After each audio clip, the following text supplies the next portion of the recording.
Driving inland near Subic Bay, one arm of MacArthur's three-pronged attack captures Olongapo Naval Station on the way to Manila. This same thrust, which later joined with the forces pouring south from Lingayen Bay, also takes an airfield, which prior to the approach of the ground forces had been heavily strafed by our bombers. Many Jap planes have been caught on the ground and will never fly again. The fleeing enemy used bombs to mine the field, but the Dragon's teeth are pulled, and entrenched Japs ahead are pounded by our heavy howitzers.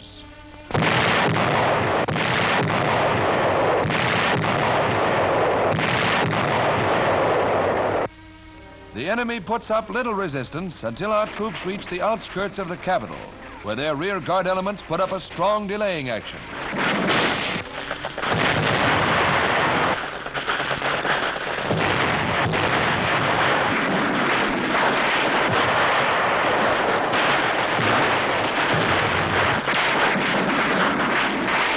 The third spearhead closing the trap on the Manila Japs is led by Lieutenant General Robert Eichelberger. The American forces, whose strength has been increased by bands of patriotic Filipino guerrillas, moves on Manila with all the irresistible force of a tidal wave. Luzon's native tribesmen, the Negritos, add their forces to the liberation of their homeland.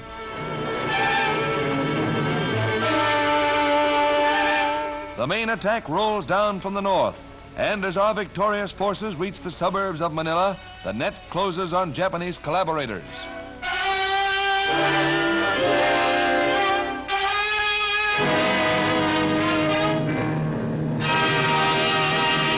These are official Signal Corps pictures. There's a little extra welcome in this particular town. Seems our guns and bombs clean missed the local brewery.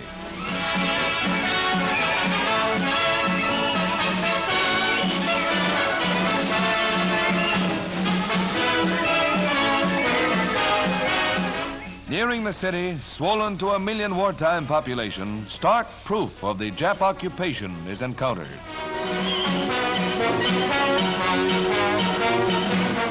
And as Manila Station is reached, evidence of Jap demolition is met. Knowing they couldn't hold the capital, they destroyed all they could with gasoline and dynamite. Loyal guerrillas point out Jap snipers.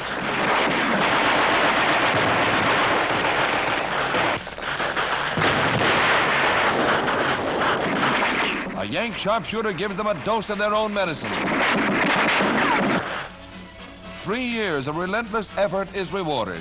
5-star General Douglas MacArthur sets his people free. Here in Bilibid prison, 1,100 people suffered all the vicious brutality of a remorseless enemy.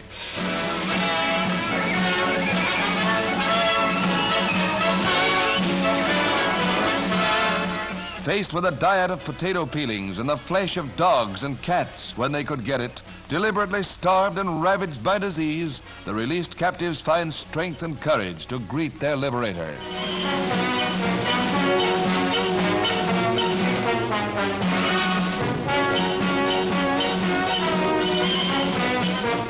Toughest of the barriers encountered by our forces was the Passic River.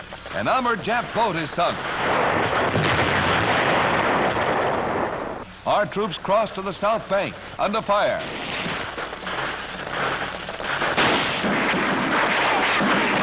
The wounded are rushed to hospitals.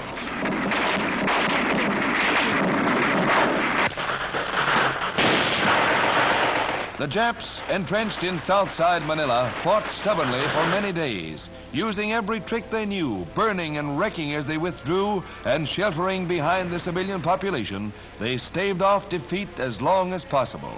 Manila is a shambles, and the natives are driven from their homes by the savage battle.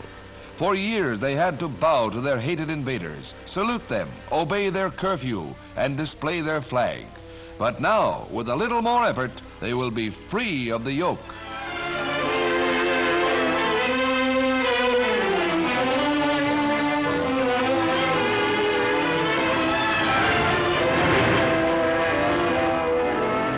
Nearing Intramuros, the old walled city built by the Spanish, the fighting grows in intensity.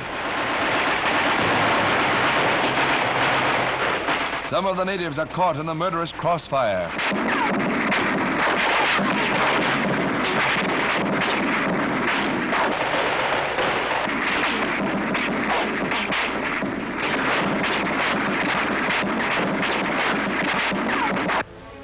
The Japs blew up water mains and pumping stations, and Manila's fire equipment was completely useless. In North Manila alone, one whole section of 20 blocks was fire-swept.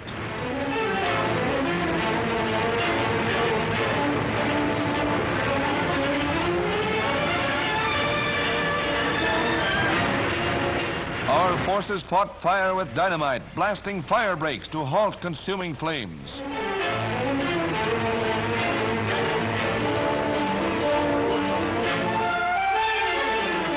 Through the gutted city, the battle continues.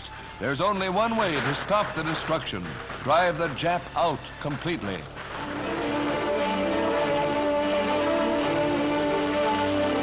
While in control, the Japs methodically stripped the Filipinos of their possessions, but they saved some things.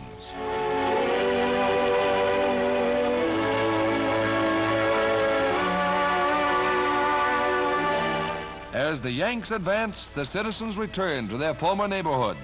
Thousands died because the Japs would not release them, and because collaborationists betrayed them.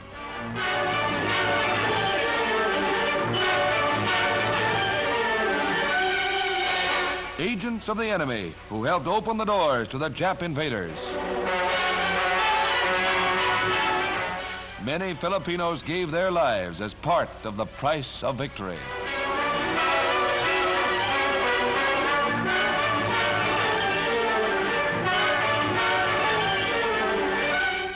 But Manila's dead are revenged. The 6 weeks campaign cost the Japs 100,000 men and opened Manila Bay to our ships. The enemy's lifeline through the China Sea is at the mercy of our planes and battle wagons. The recapture of Manila sets the stage for the big show, the drive on the Japanese homeland. And Manila itself will arise again from its ashes.